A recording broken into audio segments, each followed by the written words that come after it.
আসসালামু আলাইকুম everyone, welcome back to my channel. আজকে আমি আপনাদের সাথে শেয়ার করব অসম্ভব মজাদার স্বাদের ও সহজ একটা ডেজার্টের রেসিপি। আর এই ডেজার্টটা আমি পাউরুটি দিয়ে তৈরি করব।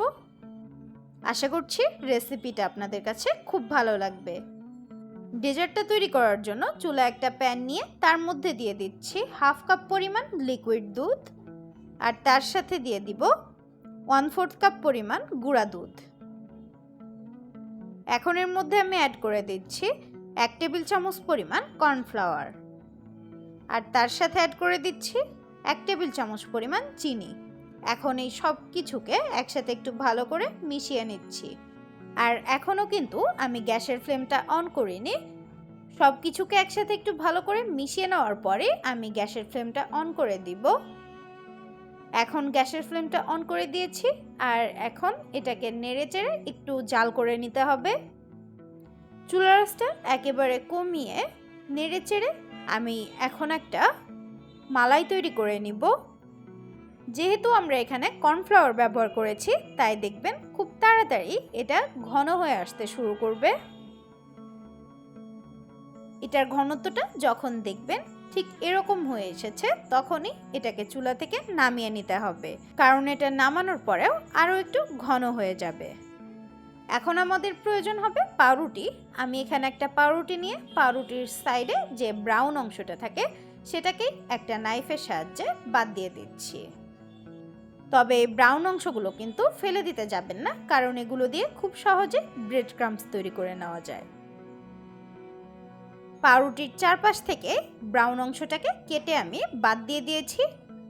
আর ঠিক একইভাবে এখানে আমি আরও একটা পাউরুটি নিয়ে পাউরুটির সাইডের অংশটাকে কেটে ফেলছি। এখন একটা পাউরুটির স্লাইস নিয়ে আমি তার উপরে আগে থেকে যে একটা মালাই তৈরি করে রেখেছিলাম সেখান থেকে প্রয়োজন মতো কিছুটা মালাই নিয়ে নিচ্ছি। আর তারপরে এই মালাইটাকে সম্পূর্ণ পাউরুটির উপরে খুব ভালো করে একটু স্প্রেড করে নিচ্ছি। তারপরে এর উপরে আগে থেকে যে আরেকটা পাউরুটির সাইডের অংশটা কেটে রেখেছিলাম সেটা দিয়ে দিলাম। আর পাউরুটিটাকে এখন এভাবে কোনাকুনিভাবে একটু কেটে নিব। আর দুই কোণা থেকে এভাবে করে আমি কেটে নিচ্ছি। এতে করে পাউরুটি দুটো থেকে ছোট ছোট স্যান্ডউইচের মতো অংশ তৈরি হবে। এই যেগুলো দেখতে কিন্তু একদম ছোট ছোট স্যান্ডউইচের মতো হয়েছে। আর ঠিক একইভাবে এখানে আমি বেশ কয়েকটা পাউরুটি দিয়ে এভাবে ছোট ছোট স্যান্ডউইচের মতো তৈরি করে নিয়েছি। আর এগুলোকে এখন একটা প্লেটের উপরে, অর্থাৎ যে প্লেটে আমি এগুলোকে সার্ভ করব সেটার উপরে সাজিয়ে নিচ্ছি। আর তারপরে এখানে একটা বাটিতে নিয়ে নিচ্ছি আমি 1/4 কাপ পরিমাণ লিকুইড মিল্ক, আর তার সাথে অ্যাড করে দিচ্ছি 1 টেবিল চামচ পরিমাণ কাস্টার্ড পাউডার। আর কাস্টার্ড পাউডারটাকে খুব ভালো করে লিকুইড মিল্কের সাথে মিশিয়ে নিচ্ছি। এটাকে একটা সাইডে রেখে দিচ্ছি। আর চুলা একটা হাঁড়ি বসিয়ে তার মধ্যে দিয়ে দিচ্ছি 2 কাপ পরিমাণ লিকুইড মিল্ক। আর এটাকে কিন্তু আমি আগে একবার জাল করে ঠান্ডা করে নিয়েছি।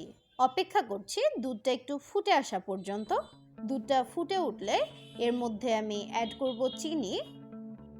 দুধটা কিন্তু এখন ফুটে উঠেছে। ঠিক এই পর্যায়ে আমি এখানে অ্যাড করে দিচ্ছি 2 টেবিল চামচের মতো চিনি। আপনারা অবশ্যই আপনাদের টেস্ট অনুযায়ী চিনিটা অ্যাড করবেন। এখন দুধটাকে আমি 2 থেকে 3 মিনিটের মতো একবার জাল করে নিব, চুলার আঁচটা মিডিয়াম টু লো রেখে। আরেকটা কথা, আমরা যে কাস্টার্ড পাউডারের মিশ্রণটা তৈরি করে রেখেছিলাম সেটা কিন্তু অবশ্যই নর্মাল তাপমাত্রা দুধের সাথে মেশাতে হবে, গরম দুধের সাথে মেশানো যাবে না।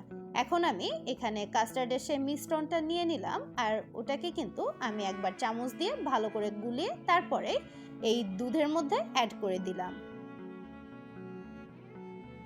কাস্টার্ডের মিশ্রণটাকে মেশানোর সময় চুলার আঁচটা একেবারে কমিয়ে রাখতে হবে, আর খুব দ্রুত এটাকে নেড়েচেড়ে দুধের সাথে মিশিয়ে নিতে হবে, তা না হলে কিন্তু জমাট বেঁধে যাবে। কাস্টার্ডের মিশ্রণটা দেওয়ার পরেই দেখবেন এটা ঘন হয়ে আসতে শুরু করেছে। ঠিক যখন এরকম ঘনত্বে আসবে তখনই আমি এটাকে নামিয়ে নিয়ে পাউরুটিগুলোর উপরে দিয়ে দিচ্ছি। আর আমি কিন্তু গরম অবস্থাতে এই দুধটাকে পাউরুটির উপরে দিচ্ছি। দুধটা দেওয়ার পর এখন আমি পাউরুটিগুলোর উপরে কিছু কাঠবাদাম ছিটিয়ে দিচ্ছি আর সাথে কিছু পেস্তা বাদামও ছিটিয়ে দিব। আর এটা শুধুমাত্র ডেকোরেশনের জন্য দিয়েছি। এছাড়াও খাওয়ার সময়ও যখন বাদামগুলো দাঁতের নিচে পড়ে তখন কিন্তু খেতে বেশ ভালো লাগে। তবে আপনারা চাইলে বাদামটা স্কিপ করতে পারেন। তৈরি হয়ে গেল খুব কম সময়ের মধ্যে ভীষণ মজাদার একটা ডেজার্ট।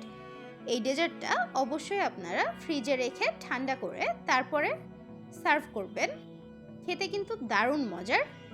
আশা করছি আপনাদের কাছে ভালো লেগেছে। যদি ভালো লেগে থাকে তাহলে অবশ্যই আমার চ্যানেলটা সাবস্ক্রাইব করে দিবেন। সবাই খুব ভালো থাকবেন, সুস্থ থাকবেন আর সাবধানে থাকবেন। আজকের মতো তাহলে এখানেই বিদায় নিচ্ছি। আল্লাহ হাফেজ।